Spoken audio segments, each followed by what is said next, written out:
નમસ્કાર, spark today ન્યૂઝમાં આપનું સ્વાગત છે। વેરાવળ પાલિકાની પાણીની લાઇનમાંથી ગેરકાયદેસર પાણીની ચોરી સામે આવી છે।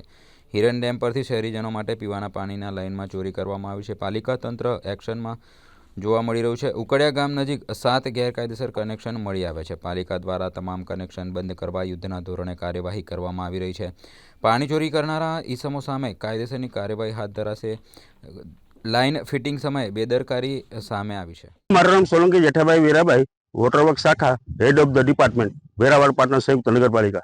છેલ્લા આ યોજના બની ફેઝ 1 માં ત્યારથી હિરણ 2 ડેમથી લઈ અને અમારા WTOP સેમરવા સુધીમાં તમામ ખેડૂતોએ જે તે વખતે લાઈન નાખી શ્રી આમીપીસી કંપની દ્વારા, ત્યારથી જ વારંવાર કનેક્શનના ટેપિંગ ખોલી અને પાણીની ચોરી કરે છે, જે ખરેખર ગુનાહિત કહેવાય।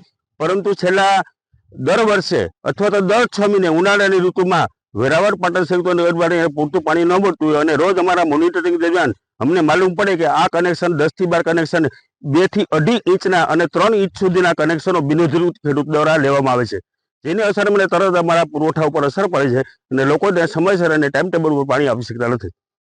શું હાલ નગરપાલિકા દ્વારા એક્શન? હાલ નગરપાલિકા દ્વારા સખત કાર્યવાહી કરી અને બિનઅધિકૃત જેટલા કનેક્શન છે એ શોધી અને તરત જ કાર્યવાહી કરીને બંધ કરવામાં આવે છે। અત્યાર સુધીમાં 8 કનેક્શન મળી આવેલ છે, જે સંપૂર્ણપણે બંધ કરવામાં આવેલ છે।